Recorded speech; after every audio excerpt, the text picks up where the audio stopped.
So here I bow to lift you high, Jesus, be glorified in all things. For all my life I am yours, forever yours.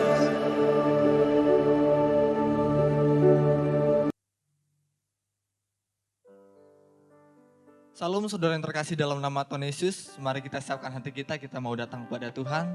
Mari berikan sikap yang terbaik, kita mau menyembah Dia. Haleluya. Sebelumnya mari kita bersatu dalam doa.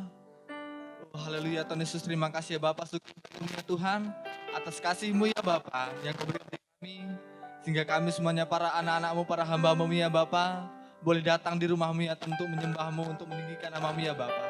Ini setiap kami ya Tuhan, kami berikan hati kami kepada-Mu. Di dalam nama Tuhan Yesus kami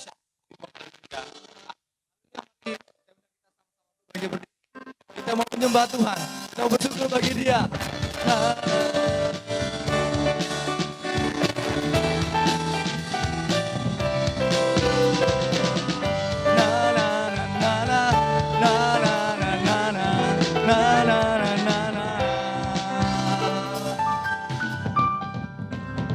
Haleluya, ku memuji-Mu Tuhan, karena kasih-Mu tak berkesudahan.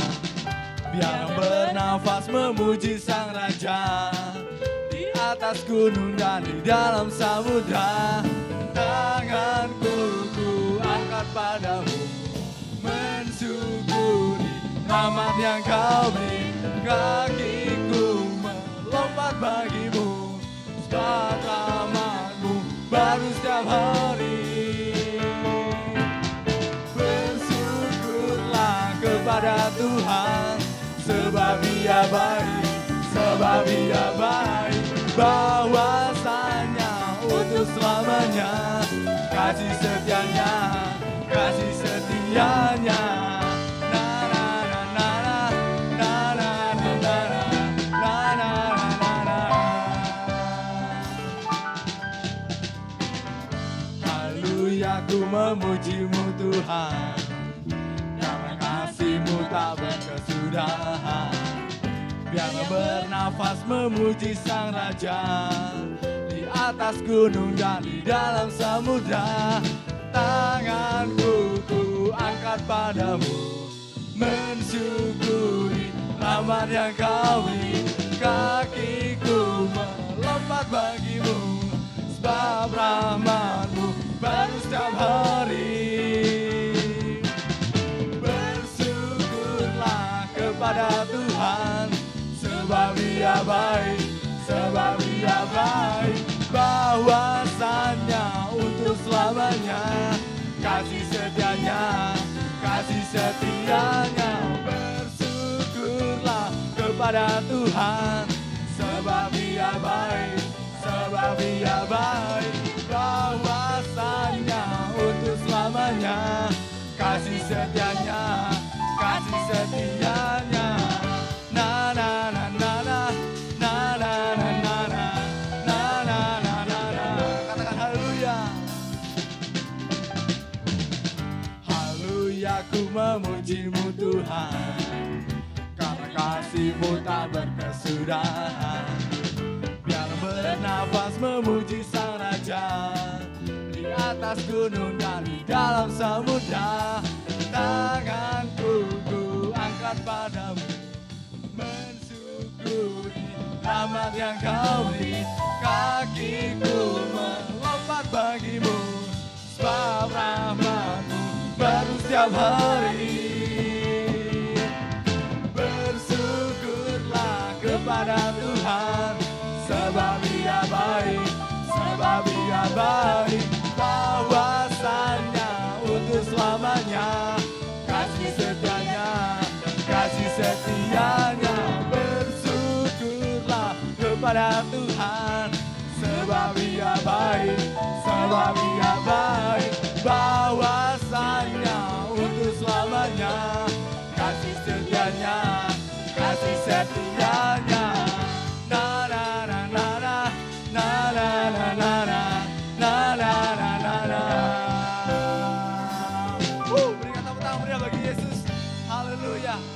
kita mau bersyukur, kita mau bersuka bagi Tuhan. Haleluya.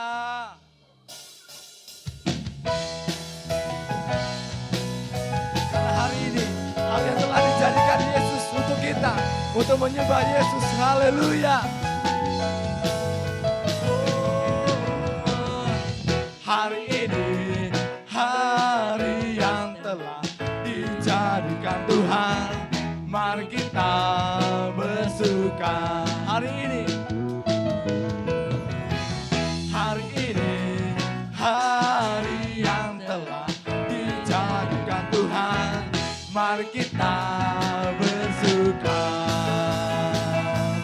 dalam Tuhan, bersuka di dalam Tuhan, bersuka dalam Tuhan, mari bersuka citalah, bersuka dalam Tuhan, sekarang bersuka citalah.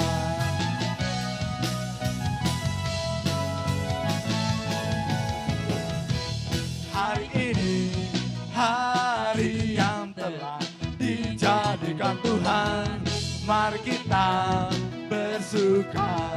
Hari ini, hari yang telah dijadikan Tuhan, mari kita bersuka di dalam Tuhan, bersuka di dalam Tuhan,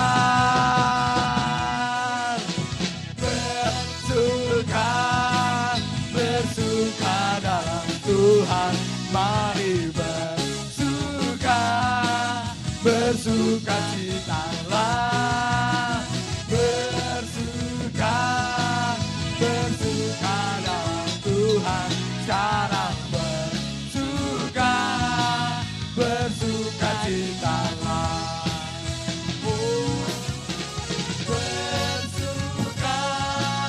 Bersuka dalam Tuhan, sekarang bersuka citalah, bersuka dalam Tuhan, sekarang bersuka citalah, sekarang bersuka, sekarang bersuka citalah.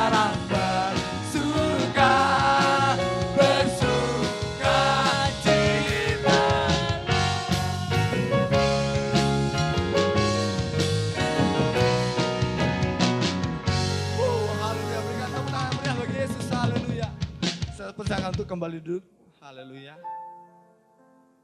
Oh haleluya Tuhan Yesus, haleluya. Mari kita siapkan hati kita bagi Tuhan. Kita mau mendengarkan firman-Nya.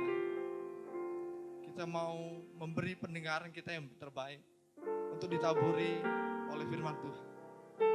Haleluya Tuhan Yesus. Haleluya Tuhan. Selain Kau tiada yang lain di hati kami ya Bapa. Hanya Engkau satu ya Tuhan Yesus.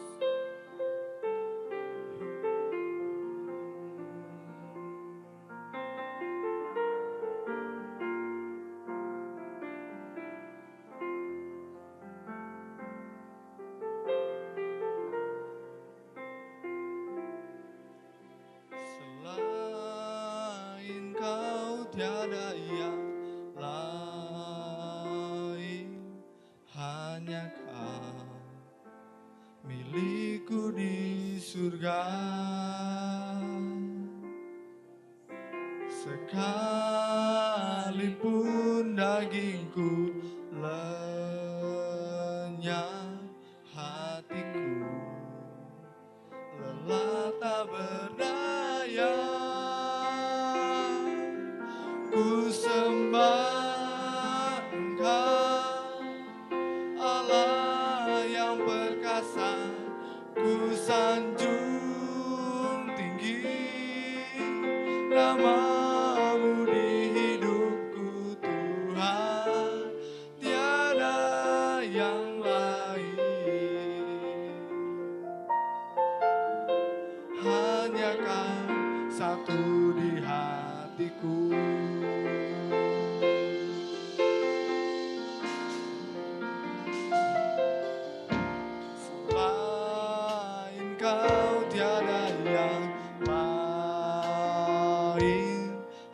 hanya Kau milikku di surga.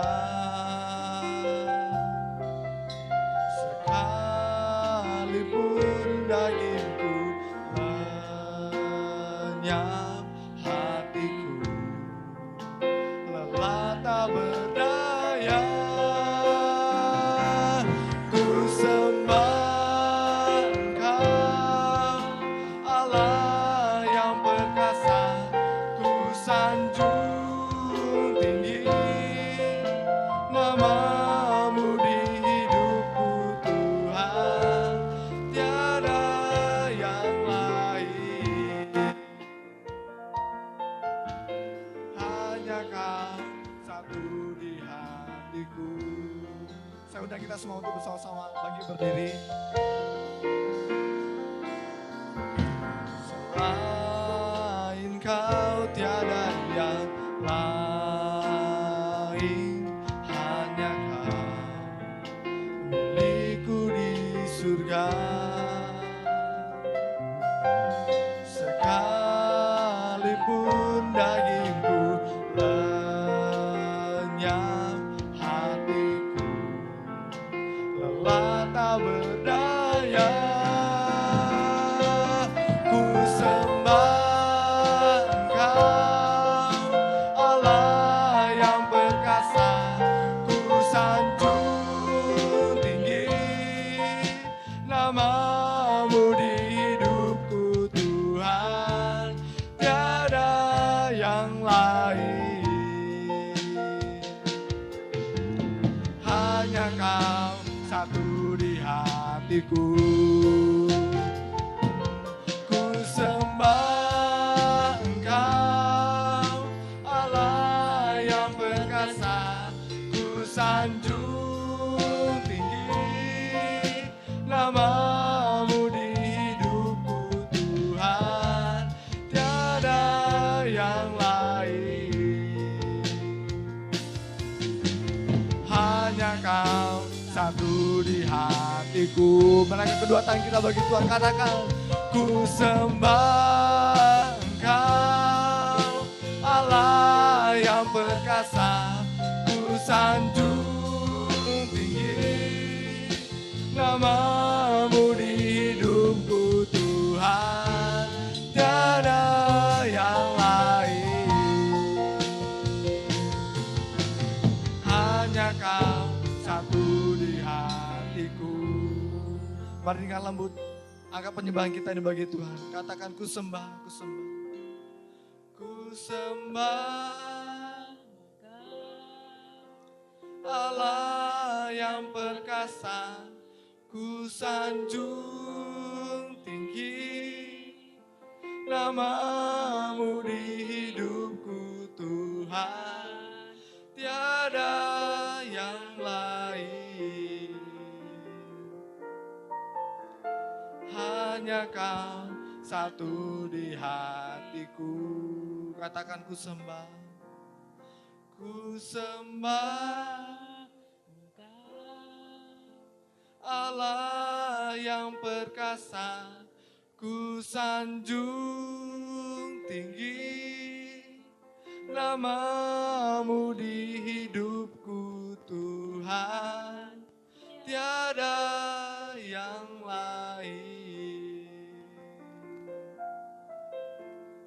Hanya Kau satu di hatiku. Ku sembah Engkau, Allah yang perkasa. Ku sanjung tinggi namamu di hidupku Tuhan, tiada yang lain. Hanya Kau satu di hatiku. Tuhan, tiada yang lain. Hanya Kau satu di hatiku. Tuhan, tiada yang lain. Hanya Kau Engkau satu di hatiku. Mari kita sembah Dia. Oh, tiada yang lain, tiada yang lain Tuhan, hanya Engkau satu di hati kami, hanya Engkau Tuhan Yesus. Kami sembah Engkau Bapa, kami puji Kau Yesus, kami agungkan Engkau Tuhan. Oh, yang layak dipuji, yang layak disembah Yesus. Oh, terima kasih ya Bapa, kami bersyukur. Oh,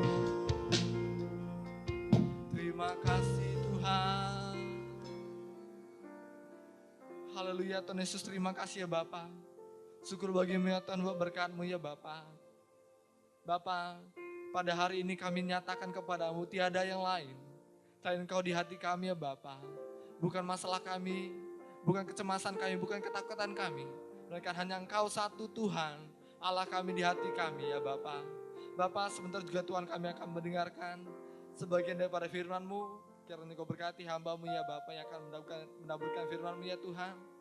Kau rapi, Kau pakai mulut bibir hamba-Mu ya Bapa, sehingga firman-Mu yang tabur boleh bertumbuh dan berbuah dalam diri kami masing-masing. Di dalam nama Tuhan Yesus kami siap mendengarkan firman-Mu. Haleluya. Amin.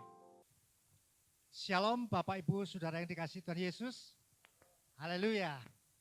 Shalom juga bagi saudaraku yang mengikuti ibadah secara online.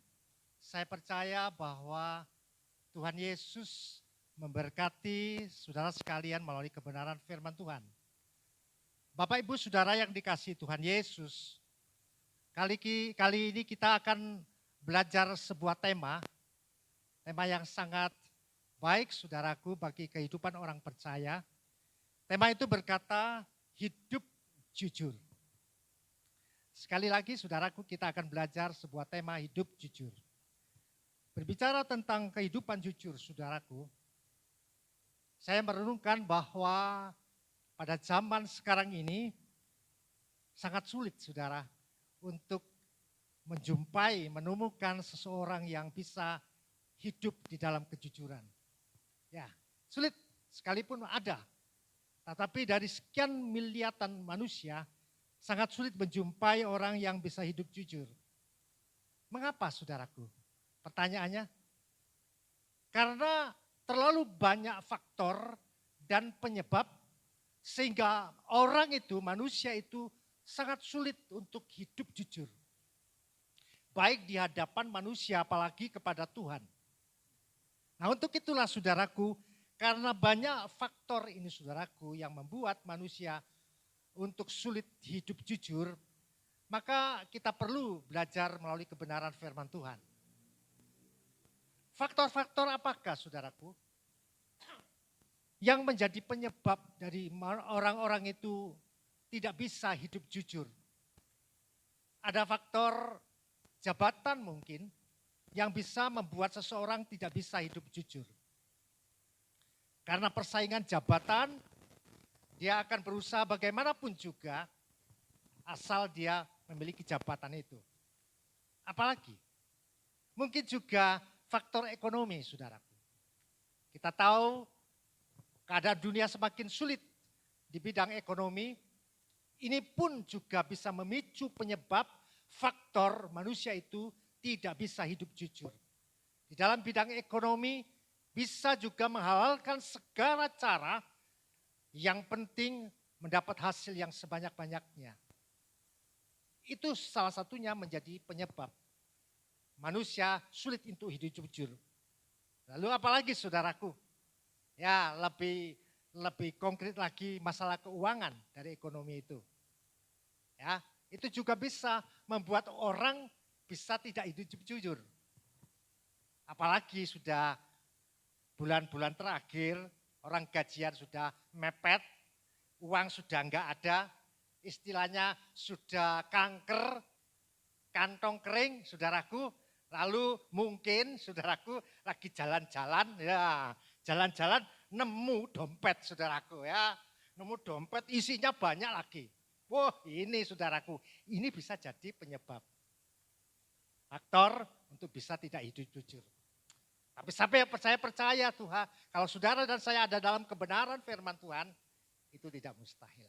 Bisa saudaraku, kita lewati. Dan banyak hal lain mungkin dalam kehidupan rumah tangga. Ya, suami istri bisa tidak hidup jujur. Ada perselingkuhan di dalam rumah tangga sehingga ketidakjujuran itu muncul dalam keluarga. Nah, ini juga jadi faktor penyebab.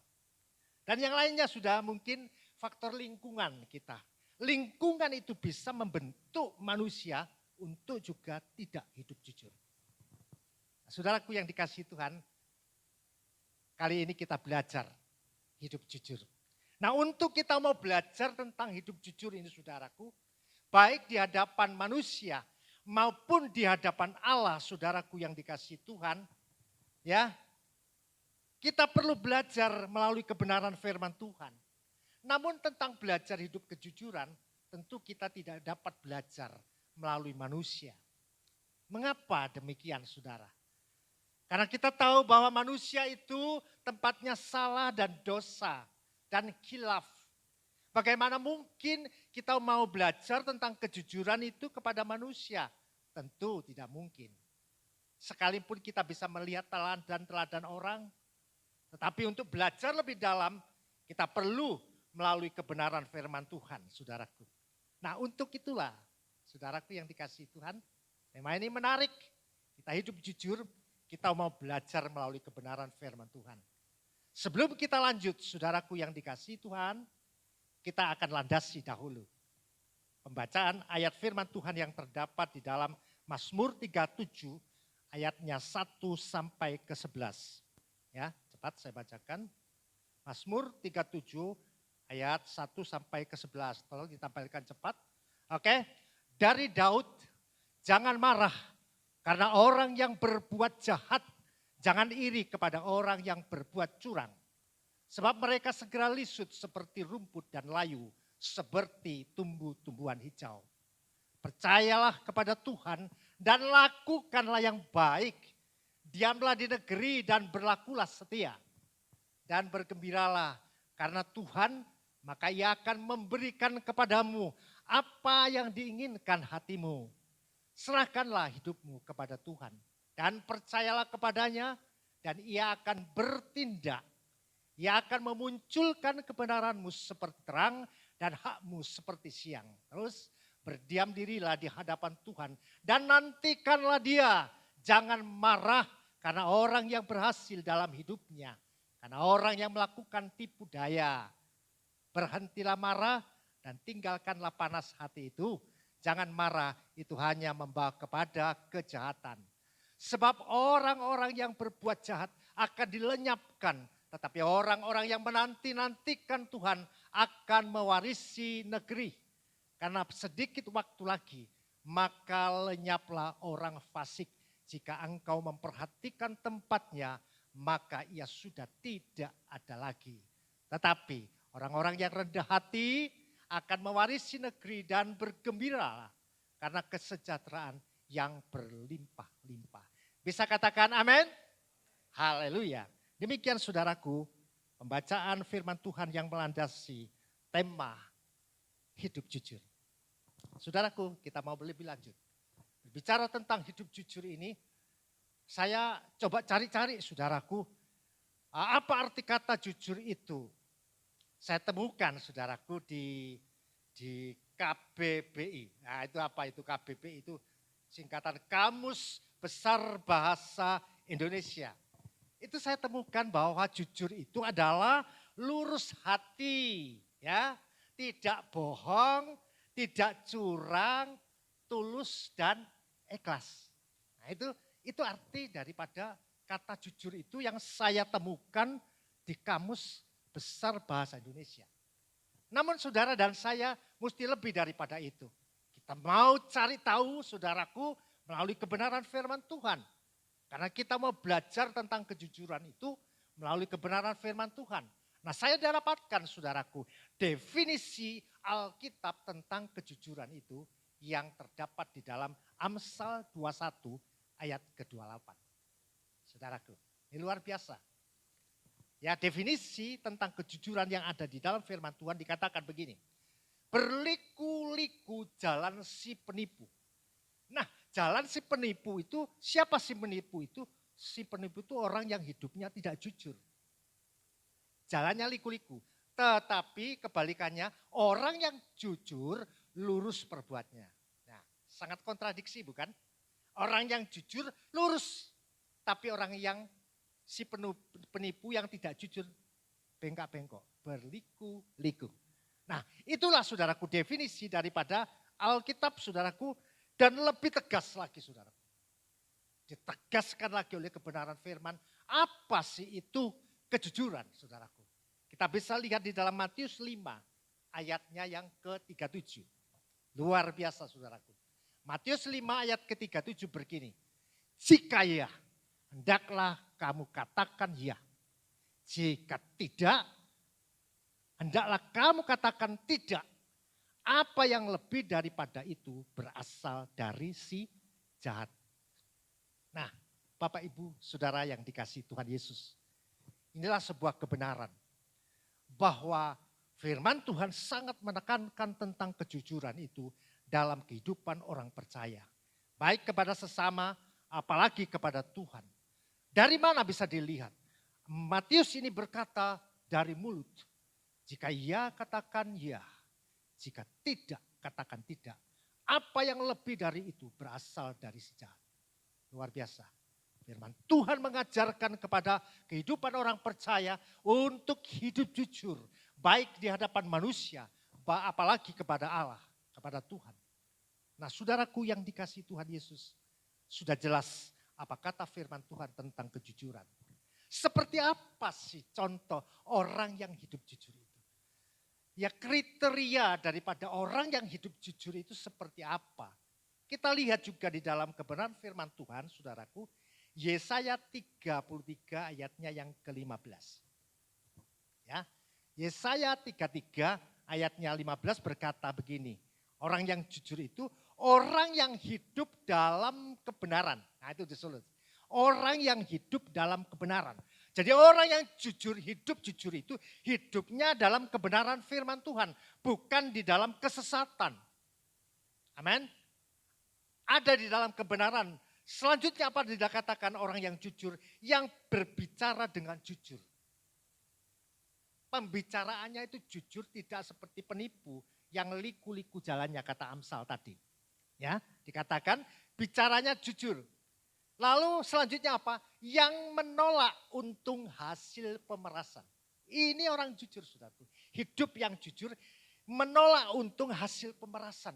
Artinya kalau orang hidup jujur, sekalipun dia bekerja saudaraku, dia tidak cari untung dengan menghalalkan segala cara. Pemerasan, hasil pemerasan, yang penting untung. Itu bukan orang hidup jujur.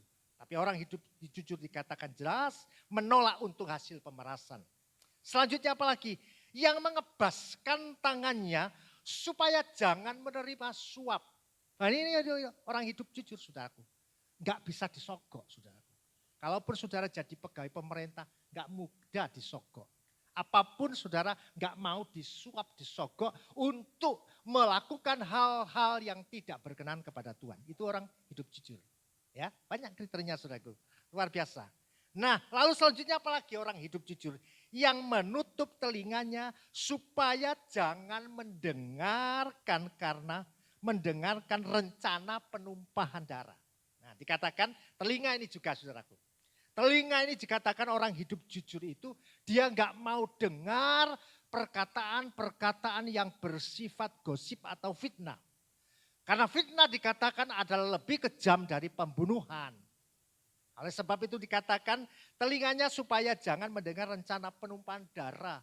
Fitnah itu yang dimaksud saudaraku Ya, telinga tapi untuk mendengarkan kebenaran firman Tuhan. Amin. Ya, saudaraku, itulah orang yang hidup jujur, saudara. Telinga ini jangan sampai dikotori dengan perkataan-perkataan yang bisa mengakibatkan hal yang tidak baik. Selanjutnya, dia katakan yang menutup matanya supaya jangan melihat kejahatan. Ini orang jujur, orang hidup jujur. Menutup mata. Mata ini saudaraku hanya untuk melihat kemuliaan Allah. Mata ini hanya untuk melihat perkara yang di atas, bukan yang di bumi.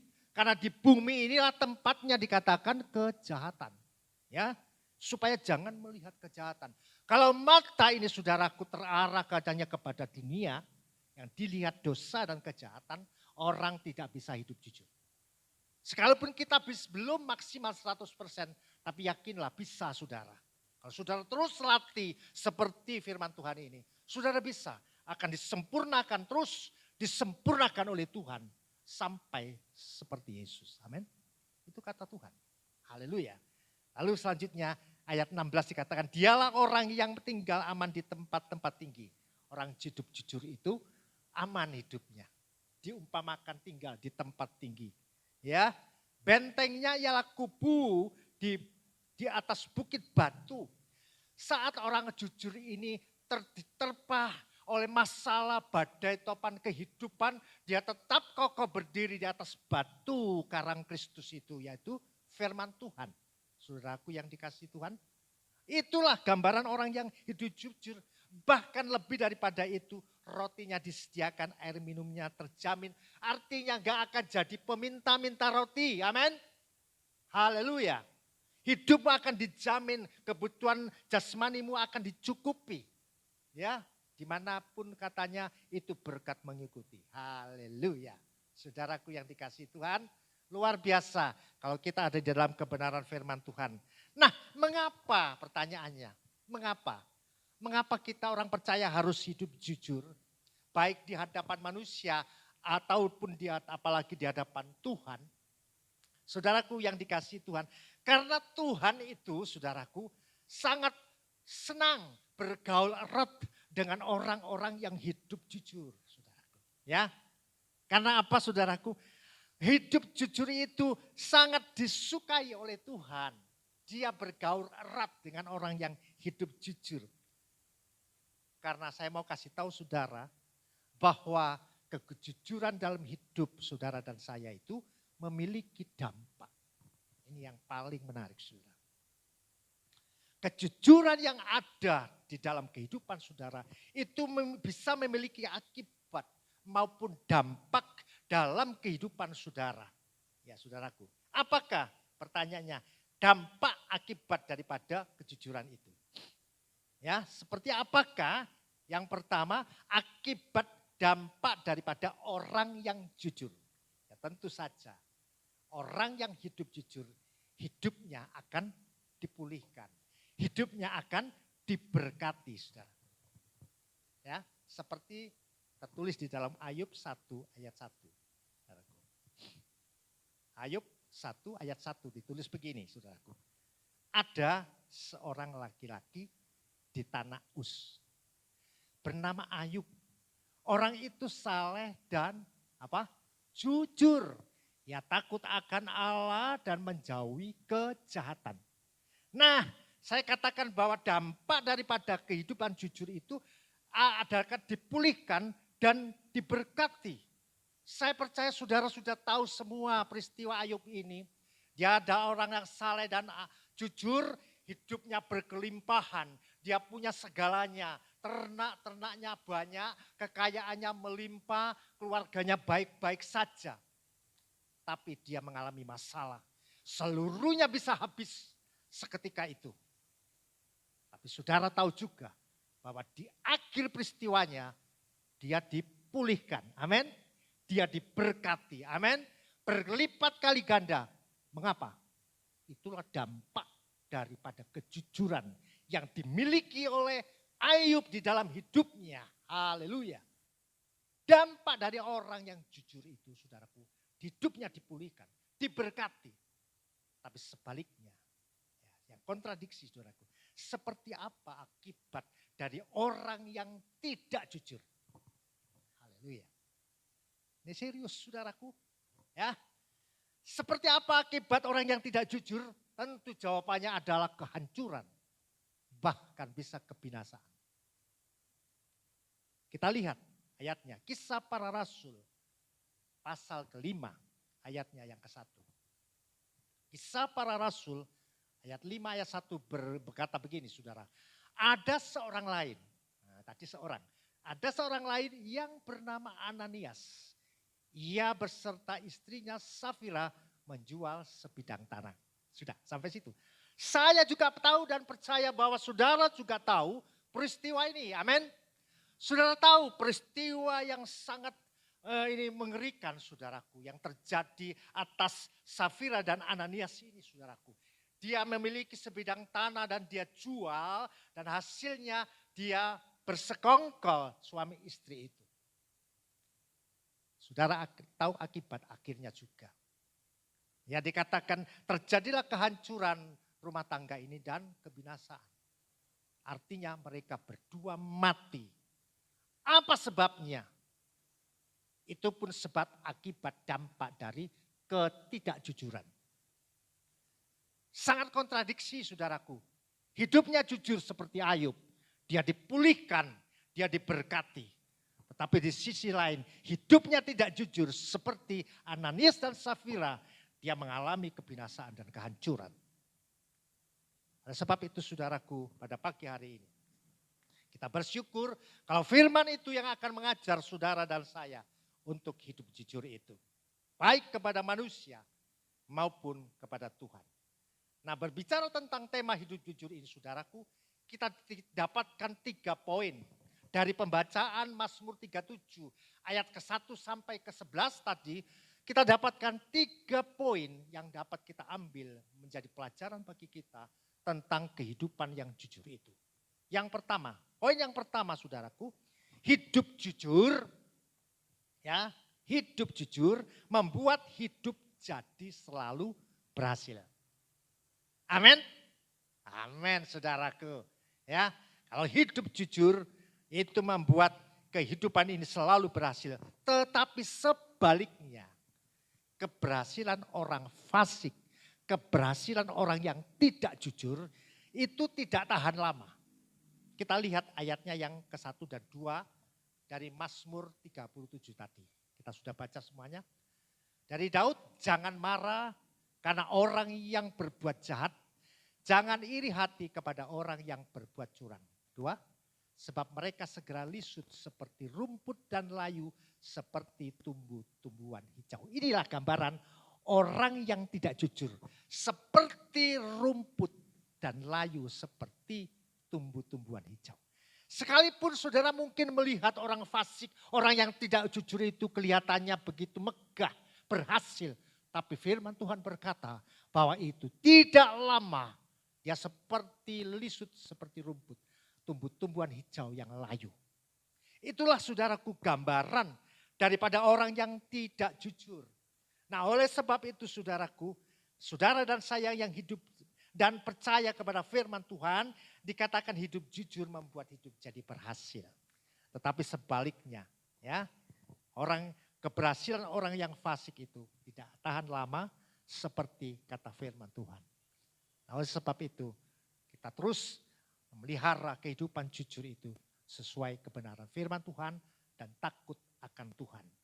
Poin yang kedua, saudaraku yang dikasihi Tuhan Yesus. Poin yang kedua, ini lebih menarik saudaraku. Ya, poin yang kedua dikatakan tentang hidup jujur. Hidup jujur tidak boleh gampang marah. Ini apa istilah orang keren, bumper gitu ya, apa perasaan apa enggak ngerti saya. Tidak boleh gampang marah saudaraku. Atau istilah lain terprovokasi, mudah terprovokasi, ya mudah naik pitam, ya gitu. Sekalipun melihat ketidakjujuran. Saudaraku, poin yang kedua, hidup jujur tidak boleh gampang marah, ya. Dan jangan mudah terprovokasi, ya. Itu orang jujur tenang gitu saja, ya. Kenapa? sekalipun melihat ketidakjujuran di lingkungan sekitar kita nggak boleh marah saudaraku. Karena masalahnya marah itu hanya membawa kepada kejahatan. Ini poinnya saudaraku. Poin yang kedua ini titik beratnya itu marah itu. Karena dapat membawa kepada kejahatan. Kita lihat ayatnya yang ayat ke-78 dari Mazmur 37 ayat 7 dan 8. Berkata begini. Berdiam dirilah di hadapan Tuhan dan nantikanlah Dia. Jangan marah karena orang yang berhasil dalam hidupnya, ini tekanannya. Karena orang yang melakukan tipu daya. Selanjutnya, berhentilah marah. Wes mandek ae wes aja diterus-terus none marah. Ya, itu. Berhentilah marah dan tinggalkanlah panas hati itu. Jangan marah, itu hanya membawa kepada kejahatan. Bisa loh saudaraku. Orang bunuh orang itu karena dia marah. Waktu dia marah, emosi ini tidak terkontrol. Jangankan orang lain, keluarga sendiri bisa dipukul. Bahkan terjadi pembunuhan oleh karena marah. Anak bisa dipukulin karena marah. Emosi tidak terkontrol. Nah itu sudah masuk ke delik kejahatan saudara. Nah untuk itu nasihat firman Tuhan saudaraku. Jangan marah. Sekalipun melihat orang-orang yang ketidakjujuran dari orang-orang yang ada di sekitar saudara. Jangan marah, kendalikan diri saudaraku. Karena marah dikatakan di dalam poin yang kedua jelas. Marah hanya membawa kepada kejahatan. Nah, saudaraku yang dikasih Tuhan. Kita masuk poin ketiga. Yang lebih menarik saudaraku. Ya saudaraku tentang hidup jujur itu. Poin yang ketiga dikatakan apa? Ya, tentang hidup jujur ini. Hidup jujur berkenan pada Tuhan sebab orang yang berkenan kepada Tuhan yang akan mendapat keinginannya. Ini yang dahsyat saudaraku. Dari kehidupan saudara dan saya, kalau saudara jaga hidup ini dalam kejujuran, firman Tuhan berkata orang yang hidup jujur itu akan mendapatkan apa yang diinginkannya. Dengan kata lain apa saudaraku? Saudara berdoa, saudara melihat jawaban doa itu. Amin. Saudara ada kerinduan dalam hidupmu, dalam rumah tanggamu, dalam pekerjaanmu. Saudara ada kerinduan itu, saudaraku ada keinginan itu. Jelas ayat 3 dan 4 dari Mazmur 37 ini saudara, dikatakan bahwa orang yang hidup jujur itu dia akan dapatkan keinginannya. Ya saudaraku, tapi ya berusaha, ojo diam saja, ya toh. Pengen berhasil dapatkan keinginannya, saudara diam aja. Oh gak bisa, saudara mesti berusaha. Amin. Saudara akan dapatkan yang saudara cita-citakan. Saudara dapatkan yang keinginan. Ini anak muda sudah kurang ya, karena ada Valentine. Mestinya anak muda tahu ini. Sejak muda harus hidup jujur. Supaya engkau dapatkan keinginan masa depanmu. Haleluya. Puji Tuhan. Dan kita saudaraku yang sekalipun lanjut usia. Tetap harus memelihara hidup jujur ini. Karena kita akan dapatkan apa yang kita rindukan dalam hidup ini. Bapak Ibu Saudara yang dikasihi Tuhan Yesus. Alkisah. Satu kali peristiwa. Ada seorang raja yang sudah tua. Dia memimpin satu kerajaan dan dia usianya sudah tua. Dan dia ingin mencari penggantinya yang menduduki takhta di dalam kerajaan itu. Tapi yang aneh saudara. Yang aneh adalah raja ini dia mencari pengganti bukan di kalangan istana raja. Bukan di kalangan keluarganya, tidak. Tapi justru raja ini dia cari pengganti orang-orang yang di luar. Siapa itu? Pemuda-pemuda. Dia cari pemuda yang pinter, yang berpotensi. Nah gitu ya. Wah, berpotensi untuk menggantikan dia duduk di tahta sebagai raja. Nah untuk itulah dia panggil pemuda-pemuda di negeri itu. Beberapa saja ya. Lalu dia panggil setelah kumpul pemuda itu. Raja ini berkata, aku sudah tua. Aku mau mencari penggantiku. Ya. Dan syaratnya ada anak yang terbaik dia akan aku pilih menjadi raja menggantikan aku. Syaratnya, raja ini berkata, aku memberikan biji tanaman. Biji tanaman ini kuberikan kepadamu, bawalah pulang dan rawatlah tanamlah. Sampai 1 tahun kemudian, aku akan lihat hasilnya. Kau bawa kembali ke tempat ini. Siapa yang memiliki tanaman yang terbaik, itu yang aku akan menjadi raja menggantikan aku. Wah, semua pemuda antusias saudaraku karena ingin mendapatkan tahta raja itu. Setelah dibagi menurut bagian mereka, mereka pulang. Hari berganti hari, minggu berganti minggu, bulan berganti bulan. Terjadilah pembicaraan antar pemuda yang menerima biji itu. Wah, punyaku bagus, bertumbuh, subur. Yang lain tidak mau kalah, oh punyaku lebih besar, tinggi, wah bagus, seger. Wah, terjadilah mereka bergunjingan antar mereka. Tetapi ada satu pemuda yang tidak ikut terlibat di dalam pembicaraan itu. Mengapa? Karena dia merasa tidak berhasil untuk menanam biji tanaman itu. Nah, tiba saatnya saudaraku yang dikasihi Tuhan, 1 tahun kemudian raja memerintahkan untuk pemuda itu datang kembali ke kerajaan. Mereka bawa dengan senang hati, mengharapkan sesuatu yang diputuskan oleh raja, dia menjadi raja, menggantikan tahta raja. Dan anak yang tidak berhasil ini, dia minder.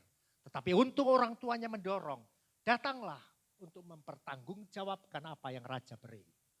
Nah, datang semua, nah setelah tanaman itu dijejer semua saudaraku, dijejer semua, raja melihat satu persatu. Dia turun dari tahta, dijejer, dilihat-lihat semua, wah bagus. Raja katakan bagus, bagus, bagus. Namun tiba giliran yang terakhir, pemuda terakhir. Dia terdiam dan pemuda itu ketakutan, dia tertunduk menyembah, ampuni paduka raja, hambamu ini.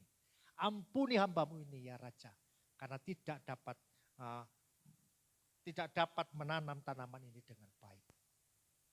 Raja tidak berkomentar, dia naik lagi ke tahta, dia duduk.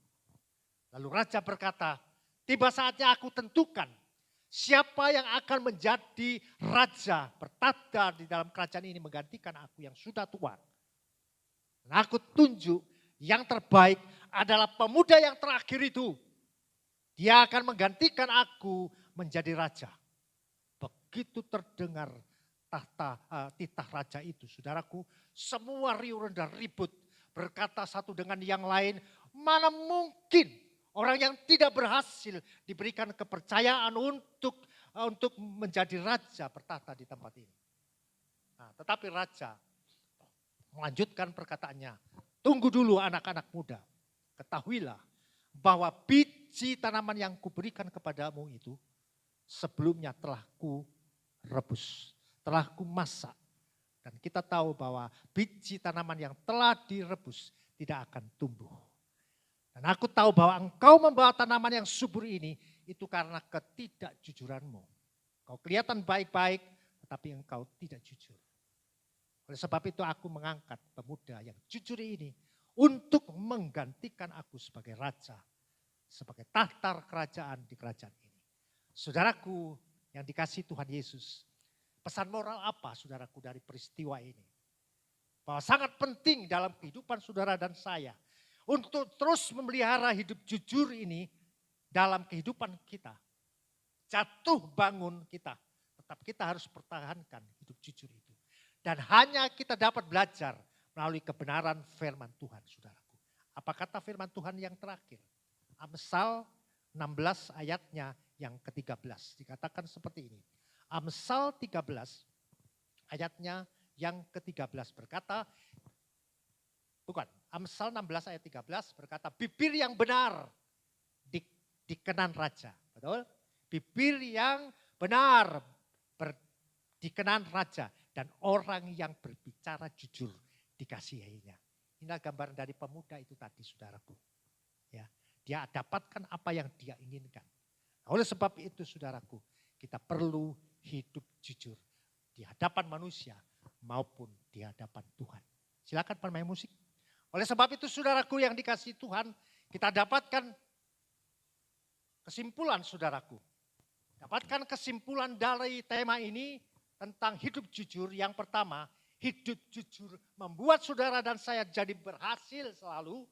Keberhasilan orang fasik itu hanya sementara. Hal yang poin kedua, hidup jujur tidak boleh gampang marah.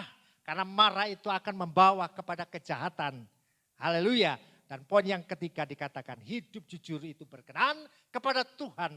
Sebab orang yang berkenan kepada Tuhanlah ya dapatkan keinginan di dalam kehidupannya. Baik saudaraku yang dikasihi Tuhan. Demikian renungan singkat firman Tuhan. Karena Tuhan memberkati saudara. Dan biarlah kita senantiasa hidup di dalam kebenaran firman Tuhan. Kita nyanyikan satu pujian. Ku rindu setiap waktu hidupi kebenaran-Mu. Haleluya.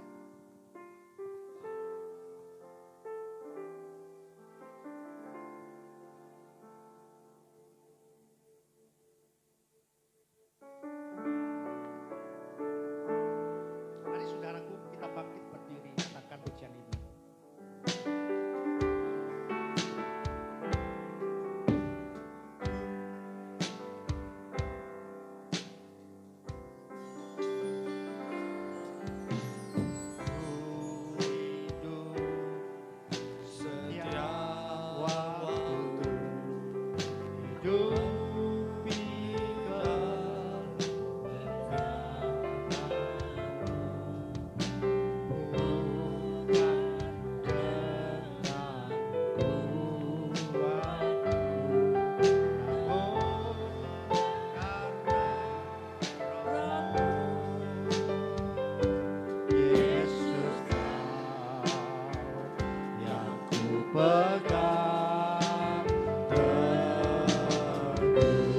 Katakan Engkaulah Tuhan, Engkau Raja, haleluya. Engkaulah Tuhan, Engkaulah Raja,